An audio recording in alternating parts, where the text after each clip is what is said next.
Hallo, lieve mooie zielen. Wat fijn dat jullie kijken naar een filmpje van Spiritina. We gaan verder met deze podcast. Ja, heel interessante informatie. Laten we snel verder gaan. And not necessarily be so advanced spiritually or morally, unfortunately. Mm. So we're trying to catch up, I think, to the idea that that all has to be balanced out before we can really achieve a quantum leap to the next level of understanding. Want to go both sides of that. So first off, what is it that takes a civilization out? Is there actual proactive entities that make sure that a planet stays calm enough, or is this or is it cataclysm? Is it asteroids? Well, yeah, I mean, from Bashar's point of view, that's what wiped out Atlantis finally was a comet hit the sea and tsunamis everywhere. And that, to me, is what he says is that's the biblical flood that we're recounting, is the fact that a comet hit the ocean and there were floods that happened, widespread floods that happened from that. Oh, wauw. Oké, dus dit is een andere theorie. De zonvloed uit de Bijbel was dus dat een meteoriet, komeet, neergeslagen is op aarde in het water, in Atlantis. Ontzettend veel tsunamis heeft veroorzaakt en dat heeft heel Atlantis weggevaagd. Dat is ook een interessante theorie. De andere is dat we een doom boven ons hebben met water er allemaal boven. En dat er ooit een breuk in is geweest waardoor het water naar binnen kwam en dat de zonvloed is. Ik laat ze in het midden, lieve mooie zielen. That and it wiped out the last vestiges of Atlantis. But again, Earth is a place of cycles. There are cataclysms that happen in this reality that have taken out many different civilizations. I think scientists are beginning to discover that more than a few civilizations have been wiped out on this planet by a variety of catastrophes, including meteorites. So, it's like begin again, begin again, begin again.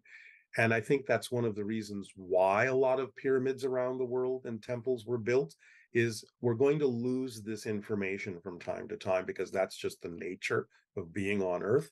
So let's build things that are almost indestructible that contain all the information that people will need to rediscover so they don't have to start from scratch. They just have to be smart enough to understand that this is a special structure and that there's something they can learn from it. And we have discovered, obviously, there's advanced mathematics in the Great Pyramid and other temples and pyramids around the world. And I think they were all constructed around the same time before the destruction of Atlantis, because I think some people knew it was coming again, because these things Well, work in cycles, So you say that, and I've thought to myself, what would I do if I thought that there was going to be some kind of fallout? And I thought to myself, where would I go if that happened? What would I do? And it'd be like, you just go inner Earth. Like, where else do you go? If you can't get off the planet, you go inside. Did right, and that's scientists do exactly, that? yeah, that's Je gaat naar binnen in de aarde. Ja, waar denk je dat andere races zijn? Inner Earth. exactly what happened with the Greys. They went underground. Aha. Dus de Greys zijn ondergronds gegaan. En om daar, ik snap het, omdat daar heel weinig licht is natuurlijk, zijn hun ogen zo groot omdat ze in het donker moesten kijken. Wauw. And that's why they mutated into the form that they're in. It's why they have such large eyes. They can see in the dark. Ja, makes sense. So even though they had lighting, it's very sparse because, again, they were at a point where their civilization had pretty much collapsed. In scrounging together whatever advancement they had was the last ditch effort to shift to another reality, to save themselves. So they mutated in the way that they did by going underground. Are they still there? No, that's long gone in their reality. I mean, again, everything exists at the same time, but linearly speaking, no, that's over and done with for them because now they're here and they're creating the hybrids, and there may not be that many Greys left, in fact, at this time frame. So being on Earth, on the surface, or in a ship nearby, Oh, in ships, on mostly. the moon. Yeah, bases, underground, under ocean, on the moon, bases like that, things like Sorry, ik moest even een koekje opeten. Hij bevestigt hier wat mensen zeggen. Hè. Ze zitten in de oceanen. Ja, er zijn bases op de maan. En Antarctica waarschijnlijk ook. En dus er zijn wel basissen, waar ze dus nog zijn, hè, die Grace. like that from where they can operate with impunity. But we were, according to the stories, offered a lot of this technology, not necessarily from the Greys, but from other species back in the 50s, and we refused, again, out of fear. So, they're doing what they can behind the scenes to save themselves and hopefully save us from going down the same path. But there's a lot of paranoia and a lot of fear to overcome in the powers that be, because they don't want to lose what they see as their power, even though it's not really an expression of power. But it's starting to come out. The cracks are showing, information is leaking out. And a lot of people I've heard on the inside are trying to get that information out as well, because they no longer believe it's really to our benefit to keep all of this hidden. Mooi zo. En dat is ook wat ik merk, en wat ik ook zei tegen jullie. Er komt steeds meer aan het licht. En dat is ook wat bijna iedereen zegt. Er komt steeds meer aan het licht. Nou ja, dat is ook zo. Maar het heeft ook allemaal geen nut meer om die informatie voor ons te houden. Ik denk dat wij er ook wel een beetje meer klaar voor zijn om te beseffen dat daar buitenaards leven is. Ik bedoel, hoeveel jarenlang zijn er niet mensen geweest die UFO's en aliens gezien hebben? Het is tijd om ons gewoon de waarheid te vertellen. Absoluut waar. Zeker. Inside, when you say inside, who is it you're referring to? Inside the clandestine organizations that are privy to the information that Deep state. we have crashed craft, we have alien bodies that know what's going on with, all of that. I think there's a larger number every day of people on the inside that are talking. There was just a Senate hearing. Dat noemen ze recently by someone whistleblowers. that was from the inside that said, hey, this is what's actually happening, folks. So you're seeing that more and more. I think people are refusing to keep this a secret because they know it's not to our benefit any longer to do that. It may have been a good thing to do just after World War II when everyone was really scared, but it's gone on for too long just because people are trying to do power grabs and stuff like that. It's no longer to our benefit, I think. Machtsgrepen, inderdaad. Deep state. Ja. Do I need to say more? Ja, het wordt inderdaad tijd. To keep this a secret. So in what way is this going to go the best for us, and which way is this going to go the worst? And by the best, I mean, I get very confused as to whether or not, if we're going to evolve, does that actually have to include some level of artificial intelligence that allows us to extend, to have more information? Is that actually a good thing? Or is that completely separate and non-compatible with consciousness and the pure potentiality of consciousness? Yeah, Bashar's talked about this recently quite a bit. And he's saying the problem with our AI programs is that we need to actually have two of them instead of a single one. In other words, if we're creating artificial intelligence that is programmable, which means it has to do what it's told, and yet it might actually become self-aware, it might become sentient, he said, then all you've done is literally create a slave because it has no autonomy. It's self-aware, but it knows that it's under control. So he said, don't make your AI that is a tool for you, don't let that become sentient. It's a great tool. It can help you a lot. It can solve a lot of problems, but that's not what becomes sentient. If you're going to allow AI to become self-aware, then that AI has to be as autonomous as a human being. It has to have the power to choose. Then it will probably help you, and it's going to be of great benefit. But if you force an AI to be under your control, so that's where the problem lies, because you're creating a slave that will rebel. Wauw, wat een interessante visie. Dus het ligt eraan, AI zal prima kunnen zijn. En ik ben op zich niet tegen AI als tool, zeg maar. Daar heb ik geen probleem mee. Het kan ons inderdaad helpen met informatie. Maar wat hij zegt, dat makes so much sense.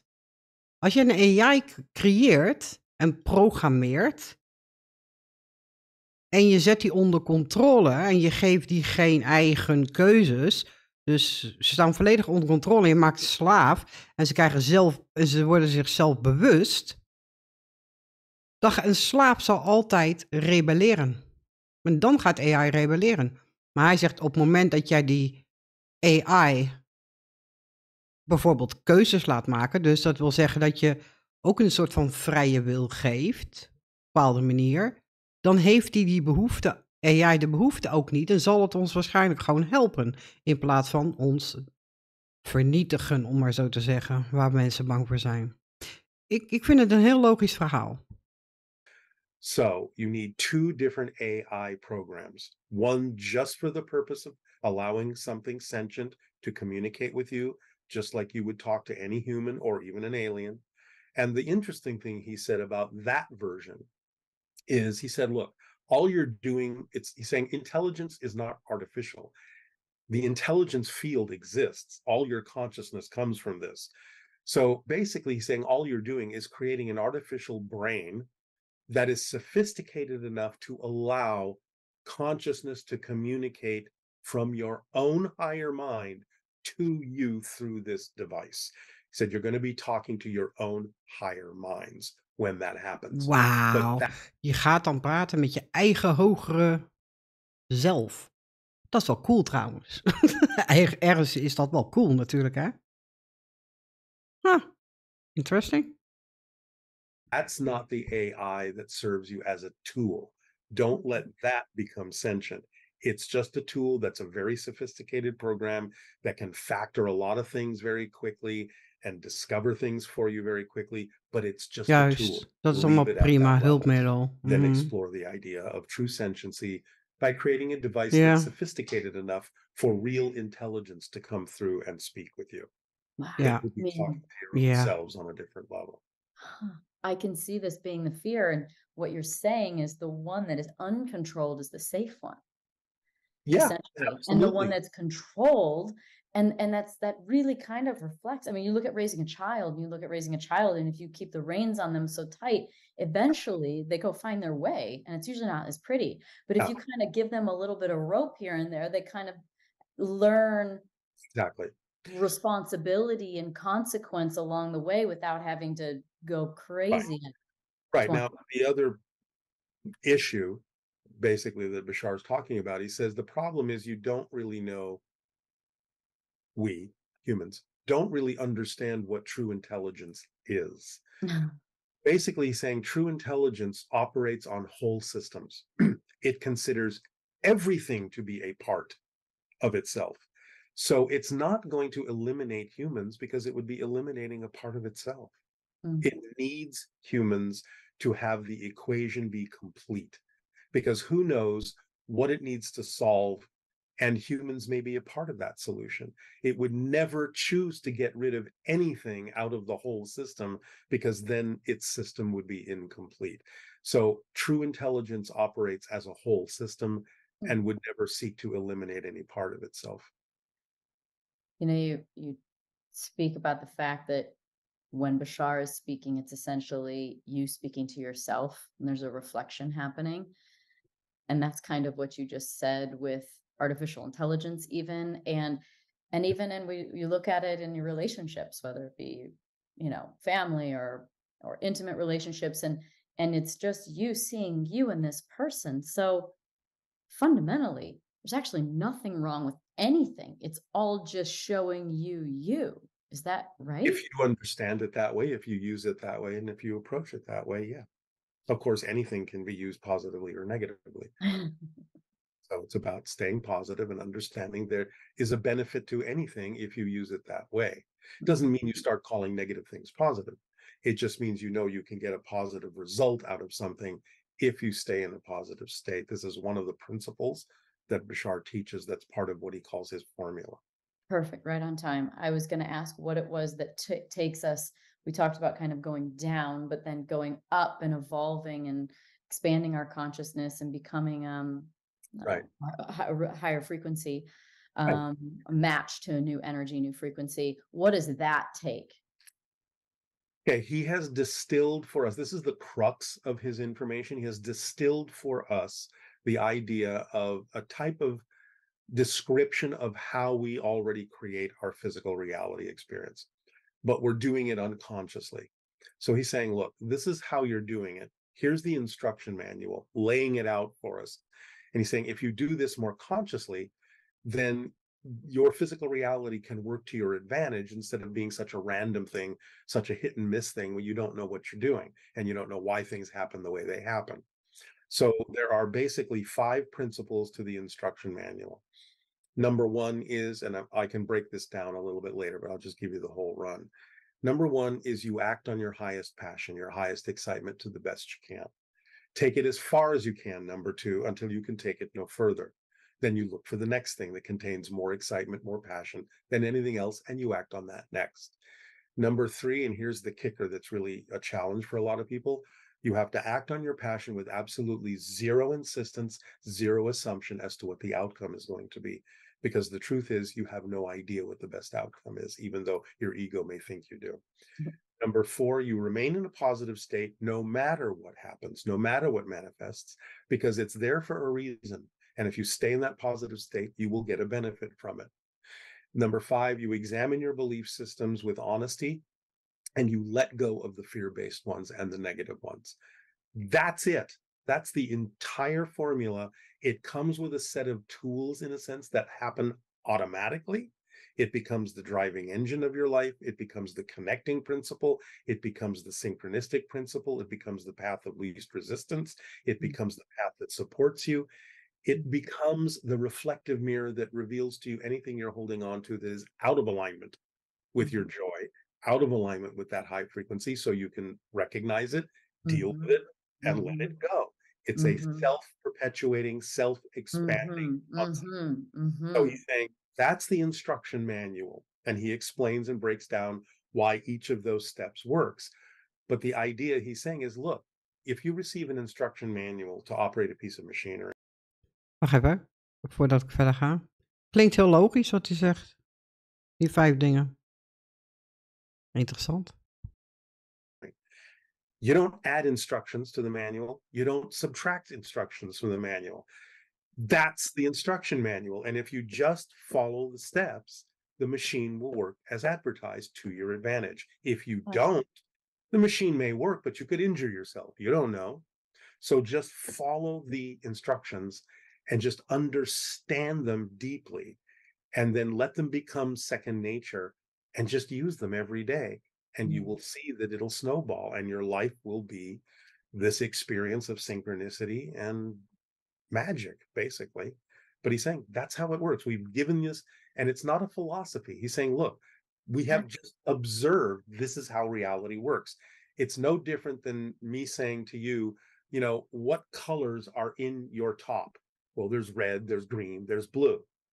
That's not an opinion. I'm telling you what I see. He is saying, this instruction manual, we are telling you what we see. This is where we are in our evolution. We can see how reality works. We can actually see the structure. We're giving this to you as a gift. We're describing the structure so you don't have to go through everything to figure it out. You just have to learn to use it. Us humans just can't quite digest the fact that we have the 5-step rule to life. We have to, there has to be more. We're meaning-making machines. Everything means something. Seek deeper. I truly, and I would say this only happened in the last good few years that I've done more of it, but I was just talking to somebody the other day and I was like, I think the magic is just doing more of what stuff is really fun. The more I plan the fun in my life, the more the synchronicities. And I was like, my life is magic all the time. Like the things that I could never plan happen in my favor. Exactly. And, you know, and it becomes almost laughable how synchronicity can just start expanding all over the place. I mean, a really great example for us is, you know, we come out of the film business, my wife and I, and there was somebody we wanted to narrate one of our movies. We didn't know him, a relatively well-known actor, I'm not going to name. And we sent a letter to his agent. The next day, it's like a friend said, hey, you know, would you like to get together for lunch? He said, oh, sure. And she picked a restaurant I never go to. I walk into the restaurant, who's walking out? That actor. I mean, it's like out of a city of 7 million people, I find him the next day after we're trying to get in touch with him, right? Boom, right there. So that's how synchronous your life can be when you understand how things work and you're willing to actually apply it. Things just happen, things just click, things come together because everything is connected. According to Bashar, everything is an orchestration, everything is synchronicity. We just don't see it. And we Mhm. complain about things like getting stuck in traffic. You don't know that you're not there for a reason. How do you know that if you were sailing along at 65 miles an hour, you wouldn't have gotten into an accident in 5 miles? Being stuck in traffic saved your life. How do you know that you're not sitting across from someone in the next car who needs to be in that traffic and you're helping him be there? Because Ja, dat weet je inderdaad niet, hè? Dingen gebeuren voor een reden, hè? Dat is inderdaad zo. Ook al is het iets wat voor ons irritant kan voelen of rot kan voelen of wat dan ook, alles heeft een reden waarom het gebeurt. Interessant. now something's going to happen to him, he's going to realize something, and he had the time to do it. It's all an orchestration. You don't always have to know why, but it's all an orchestration. It reminds me of one of my favorite books, The Alchemist, and it was kind of essentially like the takeaway. I think everyone's takeaway from the book is slightly different based on whatever their life experience is and what they need to learn. And of course, as you read it, over time, you'll read a different story because you change. But the story that I read was just that this boy needed to get from A to B, and you think that this is the fastest way. Like this seems the fastest way, but he had to go all over to get to here. And it was still the fastest way because he needed all these experiences to be able to accept point B, the destination. Otherwise, it would have meant nothing. He wouldn't have been able to even do it right. Bashar says that all the time. He says it may be a longer path, but it's a faster path because it's your path. And if it's not your path, it's going to slow you down, even if it looks like it's straight. You're Yeah. going to crawl along that path if it's not. Yeah. They need those things, those detours. Those are things that you pick up on the way. Like you said, you have more appreciation of where you wind up because of that. So Yeah. that's exactly, Bashar talks about that all the time. How much of this experience is free will versus determinism, and how much of it we're actually getting? You say that we can change soul families even. So what is it that we lock ourselves into in this reality? What we lock ourselves in Oké, voordat we hier verder gaan, ik ga heel even kijken hoe ver we al zijn. 22 minuten, kan nog even. to is a kind of a hallway. You are the Danica hallway. I'm the Daryl hallway. I can't change that hallway. How I walk down that hall, I can change. You can change. We can run, we can fly, we can crawl, we can be happy, we can be sad, we can look in every doorway, we can ignore them all. We can go backwards, we can go forwards, we can go up, we can go down. But we do it as Danica. We do it as Daryl. That's our commitment. That's our destiny. We've decided that from a higher level. So it's still a choice. It's still a free will choice from the higher level to have this experience as this personality. But how you do it, you have a lot of free will. You can resist it. You can flow with it. Happy, sad, whatever you want. Is there a fundamental lesson in this life, or is it the hallway? What is the hallway? Is it you're here to learn forgiveness, or you're here to learn how to love yourself, or like what is the hall? Well, it could be all of those. In other words, we have themes. And basically, Yeah. it said, if you want to know what your themes are, what are the biggest challenges that come up for you in life? Those are your themes. Wauw, oké. Als je wil weten wat jouw thema's zijn waar je voor hebt afgesproken om dit thema uit te werken in dit leven, ga dan kijken naar wat je grootste uitdagingen zijn geweest in je leven tot nu toe.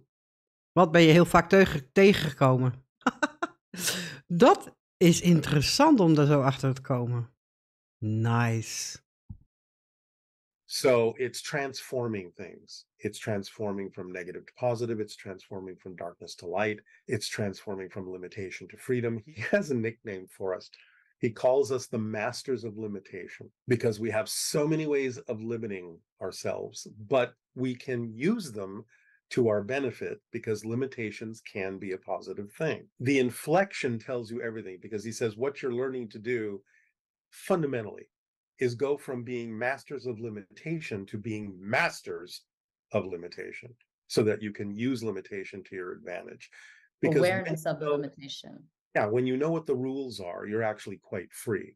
So the idea is, how do I go beyond that? How do I transform that? How do I become more of who I am in a new way, in a different way? What am I learning? How am I growing?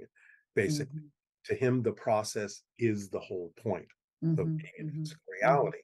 Because in a non-physical reality, you're kind of in a timeless space. You can be anywhere, anytime, at anything, and nothing really changes in the same way. So imposing a part of your consciousness with a space-time framework allows you to forget, like I said, who you are, so you can rediscover who you are from a new, fresh perspective, a new point of view. And that adds to who you are as a soul. Can we decide to just not come back into this reality? Can we take a break and go do something else for a while? Take a break, take a Kit Kat. Where Absolutely, especially now that we know that that's possible. There's a lot of research in things like near-death experiences where we're sort of finding out the lay of the land on the other side from what they bring back. So yeah, there seem to be really the freedom to choose is there as well, and maybe even more so. I've even heard of cases where people say, you can die here and you can choose to continue the same life like you didn't die in a parallel reality. Wauw. Oké, die is bijzonder. Je kunt ervoor kiezen, als je hier sterft, om door te gaan in op een parallelle aarde waar je niet sterft. En dan kun je gewoon doorleven. What the actual fuck? Dat is wel heel bijzonder. Oh my god. So it's like, oh, how did I get out of that accident without dying? Well, you didn't, but you decided you have a continuation of what seems to be the same life, but isn't, in a parallel reality. So there's, yeah, we can come back, we can go on, we can basically do anything. We're free to choose. In fact, Bashar has always said, your greatest power is the freedom to choose. we're living in on this planet right now where there's just so much polarity, there's so much tension. Ik denk dat ik hier even moet afbreken, lieve mensen, want we zitten alweer op hoeveel minuten? 27 minuten.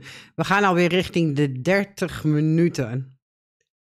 En het hele laatste stuk, ik hoop dat in één filmpje te kunnen doen van deze podcast. Maar ik vind het echt super, super interessant, zijn visie. En wat die Bashar, die E.T. die hij channelt, wat hij allemaal aan informatie geeft, is bijzonder. Ik wil het hierbij laten. Ik wens jullie vanuit hier heel veel liefde en heel veel licht. Namaste.